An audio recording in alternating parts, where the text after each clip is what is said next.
ನಾಮಕರಣ ಮಾಡಬೇಕು, ಹೇಗಿರಬೇಕು, ಈ ನಿಯಮಗಳೆಲ್ಲ ಈ ಭವಿಷ್ಯ ಪುರಾಣದಲ್ಲಿ ಹೇಳುವಾಗ ಆ ಮಗುವಿಗೆ ನಾಮಕರಣ ಮಾಡಬೇಕು ಅಂತಾದಾಗ ಅವತ್ತಿನ ಕಾಲದಲ್ಲಿ ಸಂಸ್ಕೃತವೇ ಭಾಷೆ ಆಗಿತ್ತು, ಆಡು ಭಾಷೆ ಆಗಿತ್ತು. ಅದಕ್ಕೆ ತಕ್ಕ ಹಾಗೆ ನಾಮಕರಣ ಮಾಡ್ತಾ ಇದ್ದರು. ಯಾವಾಗ ಸಂಸ್ಕೃತ ಆಡು ಭಾಷೆಯಾಗಿ ತಪ್ಪಿ ಹೋಯಿತೋ ಆವಾಗ ಏನು ತೊಂದರೆ ಆಗಲ್ಲ. ಅವ್ರು ಹೇಳ್ತಾರೆ ಮಂಗಲ್ಯಂ ದೀರ್ಘವರ್ಣಾಂತಂ, ಅವನು ಹೇಗಿರಬೇಕು, ಶರ್ಮವದ್ ಬ್ರಾಹ್ಮಣಸ್ಯ ಸ್ಯಾತ್, ಶರ್ಮ ಅಂತ ಇಡಬೇಕು. ದೇವರ ಮೊದಲನೆಯ ಮಕ್ಕಳ ಪರಂಪರೆಯಲ್ಲಿ ಬರುವವರಿಗೆ ಶರ್ಮ, ವಿಷ್ಣು ಶರ್ಮ, ಹೀಗೆ ಬೋಧರಾಯ ಶರ್ಮ, ಹೀಗೆ ನಾಮಕರಣ. ರಾಜ್ಞೋ ರಕ್ಷಾ ಸಮನ್ವಿತಂ, ದೇವರ ಎರಡನೆಯ ಮಕ್ಕಳ ಪರಂಪರೆಯಲ್ಲಿ ಬರುವವರಿಗೆ ವರ್ಮ ಅಂತ ಇಡಬೇಕು, ಯಾಕೆಂದರೆ ಅವರು ರಕ್ಷಣೆಗಿರೋದು. ಚಂದ್ರವರ್ಮ, ಸೂರ್ಯವರ್ಮ, ಹಾಗೆ. ಆಮೇಲೆ ವೈಶ್ಯಸ್ಯ ಪುಷ್ಟಿ ಸಂಯುಕ್ತಂ, ಆಮೇಲೆ ದೇವರ ಮೂರನೆಯ ಮಕ್ಕಳು ಅವರಿಗೆ ಹೇಗೆ ಹೇಳಬೇಕು, ಗುಪ್ತ, ಧನಗುಪ್ತ, ಹೀಗೆ ಹೆಸರನ್ನು ಇಡಬೇಕು. ಪಾಲ, ಹೀಗೆ ಹೆಸರನ್ನು ಇಡಬೇಕು. ಆಮೇಲೆ ಶೂದ್ರಸ್ಯ ಪ್ರೈಶ್ಯ ಸಂಯುತಂ, ಈ ಮೂರು ಅಲ್ಲದ ನಾಮವನ್ನು ದೇವರ ನಾಲ್ಕನೆಯ ಮಕ್ಕಳ ಪರಂಪರೆಯಲ್ಲಿ ಇಡಬೇಕು. ಸ್ತ್ರೀಣಾಂ ಸುಖೋದ್ಯಮ ಕ್ರೂರಂ ವಿಸ್ಪಷ್ಟಾರ್ಥ ಮನೋರಮಂ, ಹೆಣ್ಣು ಮಕ್ಕಳಿಗೆ ಸುಖವಾಗಿ ಉಚ್ಚರಿಸಲು ಬರುವಂತಹ ಹೆಸರನ್ನು ಇಡಬೇಕು. ಸ್ತ್ರೀಣಾಂ ಸುಖೋದ್ಯಂ ಅಕ್ರೂರಂ, ಬಹಳ ಕ್ರೂರವಾಗಿರುವ ಹೆಸರನ್ನು ಇಡಬಾರದು. ಈ ಹೆಸರನ್ನು ಉಚ್ಚಾರ ಮಾಡಲಿಕ್ಕಾಗೋದೇ ಇಲ್ಲ ಅಂತನ್ನುವ ಹಾಗೆ ಇಡಬಾರದು. ಚತುಷ್ಕಪರ್ಧ ಅಂತ ಇಡೋದು ಕಷ್ಟ ಹೇಳಲಿಕ್ಕೆ. ಅದರಿಂದಾಗಿ ಸುಖವಾಗಿ ಉಚ್ಚರಿಸಬಲ್ಲ ಹೆಸರನ್ನು ಇಡಬೇಕು. ವಿಸ್ಪಷ್ಟಾರ್ಥಂ, ಬಹಳ ಸ್ಪಷ್ಟವಾಗಿ ಅರ್ಥ ಆಗಬೇಕು. ಮನೋರಮ ಆಗಿರಬೇಕು. ಇನ್ನು ಅದು ನದಿ, ಪರ್ವತ ಮೊದಲಾದ ಹೆಸರನ್ನು ಒಳಗೊಂಡಿರಬಾರದು. ಅದು ಸಂಸ್ಕೃತವೇ ಭಾಷೆ ಆಗಿದ್ದಾಗ ಗಂಗಾ ಆಗತ ಅಂತಂದರೆ ಗಂಗಾ ನದಿಯ ಪ್ರವಾಹ ಬಂತು ಅಂತ ಅರ್ಥವೋ ಅಥವಾ ಗಂಗಾ ಅನ್ನುವ ಹುಡುಗಿ ಬಂದ್ಲೋ ಅಂತ ಡೌಟ್ ಬರ್ತಾ ಇರ್ತಿತ್ತು. ಅದರಿಂದಾಗಿ ಏನು ಮಾಡಿದ್ರು, ಈ ಹಿಂದೆ ನದಿ ಹೆಸರನ್ನು ಇಡಬೇಡಿ ಅಂದರು. ಇನ್ನು ಆದಿವೃದ್ಧಿಯಾದ ಪದವನ್ನು ಇಡಬೇಡಿ. ಈಗ ವಸುದೇವನ ಮಗ ವಾಸುದೇವ, ವಾಸುದೇವನ ಮಗ ಸಂಸ್ಕೃತದ ಪ್ರಕಾರ ವೌಸುದೇವಿ ಅಂತ ಹೇಳಬೇಕಾಗತ್ತೆ. ವೃದ್ಧಿಯ ಮೇಲೆ ವೃದ್ಧಿ ಅದು ಬಂದರೆ ಕೇಳಲಿಕ್ಕೆ ಹಿತವಾಗಿ ಇರಲ್ಲ. ಅದರಿಂದಾಗಿ ವೃದ್ಧಿಯನ್ನು ಅಂದರೆ ದೀರ್ಘಾದಿಯಾದ ಹೆಸರನ್ನು ಇಡಬೇಡಿ, ಆದಿಯಲ್ಲಿ ದೀರ್ಘವಾದ ಹೆಸರನ್ನು ಇಡಬೇಡಿ ಅಂತ ಹೀಗೆ ನಾಮಕರಣ. ಈ ನಾಮಕರಣ ಆಗಿ ಎಲ್ಲ ಚೂಡಾಕರ್ಮ ಆದ ಮೇಲೆ ಮುಂಜಿಯನ್ನು ಮಾಡಬೇಕು. ಮುಂಜಿ ಅಂತ ಹೇಳೋ ಪದ ಇದೆಯಲ್ಲ, ಅದು ಮೌಂಜಿ ಬಂಧನ ಅಂತನ್ನೋ ಪದದಿಂದ ಬಂದದ್ದು. ಮುಂಜ ತೃಣ, ಆ ತೃಣದಿಂದ ಜನವಾರ ಮಾಡ್ತಾಯಿದ್ರು ಒಂದು ಕಾಲದಲ್ಲಿ. ಈಗ ನೂಲು, ಯಂತ್ರದಿಂದ ಆದ ನೂಲು ನಮ್ಮ ಇದರಲ್ಲಿ ಇರೋದು. ಆದರೆ ನಾವಿದನ್ನು ಸ್ವೀಕಾರ ಮಾಡಿದ್ದೇವೆ. ಯಾಕೆ ಅಂತ ಹೇಳಿದರೆ ನಾನು ವೇದಕ್ಕೆ ನಿಷ್ಠಾ ಅಂತನ್ನೋದನ್ನು ಜಗತ್ತಿಗೆ ತೋರಿಸಲಿಕ್ಕೆ ಈ ಜನಿವಾರ ನೋಡಿದ ಕೂಡಲೇ ಇವನು ವೇದಕ್ಕೆ ನಿಷ್ಠನಾಗಿದ್ದಾನೆ ಅಂತ ಜನರಿಗೆ ಗೊತ್ತಾಗಲಿ ಅಂತ ಅಷ್ಟೇ. ಆವಾಗ ಮುಂಜ ಸಿಗದೆ ಹೋದರೆ ಮುಂಜಾಲಾಭೇತು ಕರ್ತವ್ಯ ಕುಶಾಶ್ಮಂತಕ ಬಲ್ಬಜೈಹಿ. ಕುಶ ಅಂತ ಹೇಳಿದರೆ ದರ್ಭೆಯಿಂದಲೂ ಜನಿವಾರ ಮಾಡಿಕೊಳ್ಬಹುದು.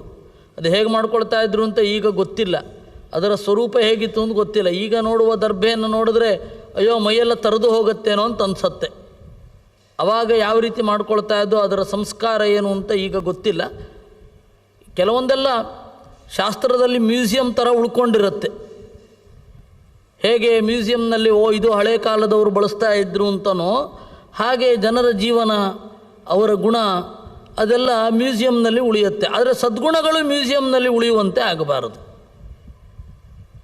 ಬೇಕಾದ್ರೆ ಬಲ ಉಳಿಲಿ, ಹೀಗೊಂದು ಬಲ ಇತ್ತಂತೆ, ಅವನು ಹನುಮಂತನೆಂಬ ಕಪಿ ಸಮುದ್ರವನ್ನು ಹಾರಿದ್ದನಂತೆ, ಆ ತರಹದ ಬಲ ಇತ್ತಂತೆ, ಪುರಾಣ ಆ ರೀತಿ ಹೇಳುತ್ತೆ. ಬೇಕಾದ್ರೆ let it be A museum, let it be like A museum, ಅದೊಂದು ಮ್ಯೂಸಿಯಂ ತರಹ ಆಗಲಿ, ಹೀಗೊಂದು ಇತ್ತಂತೆ ಅಂತ. ಆದರೆ ಸದ್ಗುಣ ಒಂದು ಇತ್ತಂತೆ ಅನ್ನೋ ಪರಿಸ್ಥಿತಿ ಬರಬಾರದು. ಅದಕ್ಕಾಗಿ ನಾವು ಇದನ್ನೆಲ್ಲ ಚಿಂತನೆ ಮಾಡೋದು.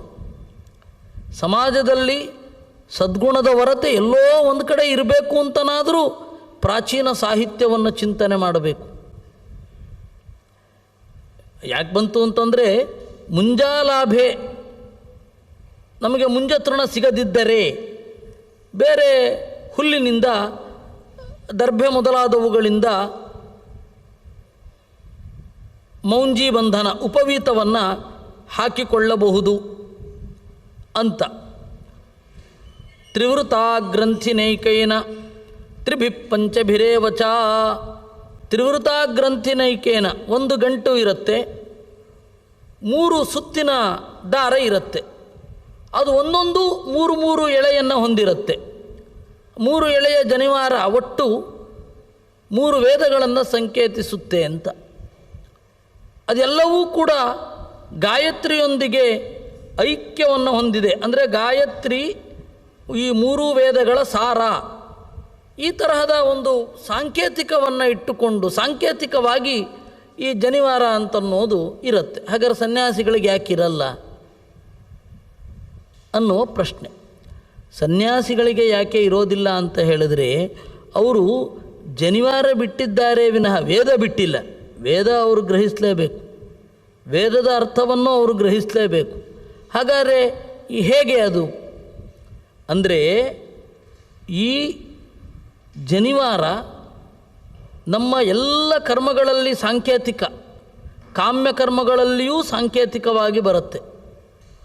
ಋಣಗಳನ್ನು ತೀರಿಸುವಾಗ ಈ ಜನಿವಾರದ ಅವಶ್ಯಕತೆ ಇದ್ದೇ ಇರುತ್ತೆ. ಸನ್ಯಾಸಿಗಳು ಋಣದಿಂದ ನಾವು ಆಚೆ ಬಂದಿದ್ದೇವೆ ಅಂತ, ದೇವರಿಗಾಗಿ ನಾವು ಈ ಋಣದಿಂದಲೂ ಆಚೆ ಬಂದಿದ್ದೇವೆ, ಅನೃಣರಾಗಿದ್ದೇವೆ, ತಾಯಿ ಒಬ್ಳಿಗೆ ಬಿಟ್ಟು, ಅದು ಬೇರೆ, ಅದರಿಂದ ಆಚೆ ಬಂದಿದ್ದೇವೆ ಅಂತ. ಅದರಿಂದಾಗಿ ಅವ್ರಿಗೆ ಶ್ರಾದ್ದ ಇಲ್ಲ. ಆದರೆ ಬೇರೆಯವರು ಮಾಡುವಾಗ, ತಾಯಿಯ ಶ್ರಾದ್ದವನ್ನು ಮಾಡುವಾಗ ಬಂದು ನಮಸ್ಕಾರ ಮಾಡಲಿಕ್ಕಿದೆ. ಅಷ್ಟು ಬಿಟ್ಟರೆ ಉಳಿದ ಯಾವ ತರಹದ ಶ್ರಾದ್ದ ಇಲ್ಲ, ಪಕ್ಷ ಇಲ್ಲ, ಯಾವುದೂ ಇಲ್ಲ. ಅಗ್ನಿಯನ್ನು ಆತ್ಮನ್ಯಾರೋಪಿತಾಜ್ಞಯ ಅಂತ ತಮ್ಮ ಒಳಗಡೆ ತಗೊಂಡಿರ್ತಾರೆ. ಹೀಗಾಗಿ ಅವರ ದೇಹಕ್ಕೆ ಸುಡೋದಿಲ್ಲ, ಹೂಳುತ್ತಾರೆ. ಅವರು ವೇದ ಬಿಟ್ಟಿಲ್ಲ. ವೇದದ ಮೂಲಕ ನಾನು ಈ ಕ್ರಿಯೆ ಮಾಡಲ್ಲ, ವೇದವನ್ನು ಇದಕ್ಕಾಗಿ ಬಳಸೋದಿಲ್ಲ ಅಂತನ್ನೋದೇನಿದೆ, ಅದು ಅವರು ಜನಿವಾರವನ್ನು ಹಾಕಿಕೊಳ್ಳದೇ ಇರೋದಕ್ಕೆ ಕಾರಣ. ಹೀಗೆಲ್ಲ ಇದೆ. ಅದರಿಂದಾಗಿ ಬ್ರಾಹ್ಮಣ ಒಬ್ಬ ಮುಂಜಿ ಉಪವೀತವನ್ನು ಹೀಗೆ ಧರಿಸಬೇಕು. ಇನ್ನೂ ಕ್ಷತ್ರಿಯನೊಬ್ಬ ಬಿಲ್ಲಿನ ನೇಣನ್ನು ಹಗ್ಗವಾಗಿ, ಅಂದರೆ ತಂತಿಯನ್ನು ಉಪವೀತವಾಗಿ ತೊಟ್ಟುಕೊಳ್ಳಬಹುದು. ಅವನನ್ನು ನೋಡ್ತಾ ಇದ್ದಾಗೇನೆ ಅವನು ಯಾರು ಅಂತ ಹೀಗೆಲ್ಲ ಗುರುತು ಹಿಡಿಯಬಹುದಿತ್ತು. ಅದು ಈಗ ಇಲ್ಲ. ಕಾರ್ಪಾತಮುಪವೀತಂ ಸ್ಯಾತ್ ವಿಪ್ರಸ್ಯೋರ್ಧ್ವಂ ವೃತಂ ತ್ರಿವೃತ್, ಅದೂ ಸಿಗಲಿಲ್ಲ ಅಂತ ಇಟ್ಕೊಳ್ಳಿ. ಕಡೆಗೆ ಇಬ್ಬರಿಗೂ ಕೂಡ ಕಾಮನ್ ಆಗಿದ್ದೇನು ಅಂದರೆ ಕಾರ್ಪಾಸಂ ಉಪವೀತಂ, ಹತ್ತಿಯ ನೂಲಿನ ಉಪವೀತ ಇಬ್ಬರಿಗೂ. ಅವನಿಗೆ ಈ ಬಿಲ್ಲಿನ ನೇಣನ್ನು ಇದಕ್ಕೆ ಹಾಕಿಕೊಳ್ಳಿಕ್ಕಾಗಲಿಲ್ಲ ಅಂತ ಇಟ್ಕೊಳ್ಳಿ, ಉಪವೀತವಾಗಿ. ಆವಾಗ ಕ್ಷತ್ರಿಯನಾದವನು ಕಾರ್ಪಾಸಂ ಉಪವೀತಂ, ಹತ್ತಿಯ ನೂಲಿನ ಉಪವೀತ. ಬ್ರಾಹ್ಮಣರಿಗೂ ಕೂಡ ಅದು ವಿಹಿತ. ಷಣಸೂತ್ರಮಯಂ ರಾಜ್ಞೋ ವೈಶ್ಯಸ್ಯಾವಿಕ ಸೌತ್ರಿಕಂ. ಇನ್ನು ಷಣಸೂತ್ರಮಯಂ, ಸೆಣಬಿನಿಂದ ಮಾಡಿದ ದಪ್ಪವಾದ ಜನಿವಾರ ಏನಿದೆ ಅದನ್ನು ಕ್ಷತ್ರಿಯ ಹಾಕಿಕೊಳ್ಳುವುದು. ವೈಶ್ಯಸ್ಯಾವಿಕ ಸೌತ್ರಿಕಂ, ವೈಶ್ಯರಿಗೆ ಇದನ್ನು ಮಾಡಿಕೊಂಡಾಗ, ಮುಂಜಿಯನ್ನು ಮಾಡಿಕೊಂಡಾಗ, ಉಪನಯನವನ್ನು ಮಾಡಿಕೊಂಡಾಗ ಆವಿಕ ಸೌತ್ರಿಕಂ, ಮೇಕೆಯ ತುಪ್ಪಳದಿಂದಲೋ ಕಂಬಳಿಯಿಂದಲೋ ಜನಿವಾರವನ್ನು ಮಾಡಿಕೊಳ್ಳಲಿಕ್ಕೆ. ಆಮೇಲೆ ದಂಡವನ್ನು ಹಾಗೆ ಬೇರೆ ಬೇರೆ ರೀತಿಯಲ್ಲಿ ಹಿಡಿದುಕೊಳ್ಳಬೇಕು. ಒಬ್ಬ ಬ್ರಾಹ್ಮಣ ಬಿಲ್ವ ಅಥವಾ ಪಾಲಾಶ.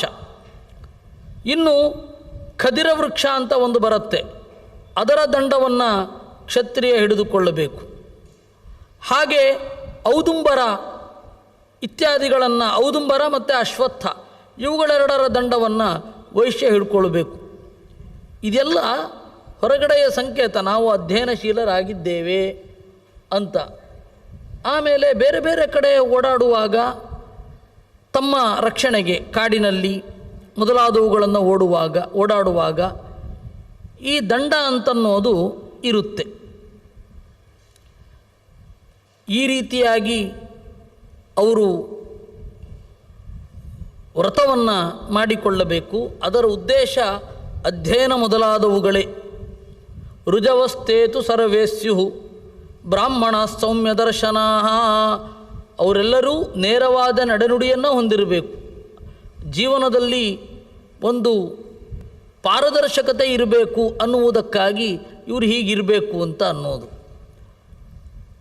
ಬ್ರಾಹ್ಮಣ ಸೌಮ್ಯ ದರ್ಶನಾ, ಬ್ರಾಹ್ಮಣ ಸೌಮ್ಯ ದರ್ಶನಾ, ನೋಡಿದ್ರೆ ಉದ್ವೇಗ ಬರುವಂತೆ ಇರಬಾರದು. ಒಬ್ಬ ಬ್ರಾಹ್ಮಣನನ್ನು ನೋಡಿದ್ರೆ ಹೆದರಿಕೆ ಆಗತ್ತೆ ಅಂತಂದರೆ ಅದು ಅವರಲ್ಲಿ ನೈತಿಕತೆ ಇಲ್ಲದೆ ಇರೋದರಿಂದ ಮಾತ್ರ ಹೆದರಿಕೆ ಆಗಬೇಕೇ ವಿನಃ ಮುಖವೇ ಭಯಂಕರವಾಗಿ ಇರಬಾರದು. ಮುಖ ಭಯಂಕರವಾಗಿ ಇರಬಾರದು ಅಂತ ಹೇಳಿದರೆ ಅವನು ಎಲ್ಲರನ್ನು ಪ್ರೀತಿಸಬೇಕು, ಅವರನ್ನು ನೋಡಿದ್ರೆ ಯಾರಿಗೂ ಭಯ ಆಗಬಾರದು, ಆ ತರಹ ಇರಬೇಕು.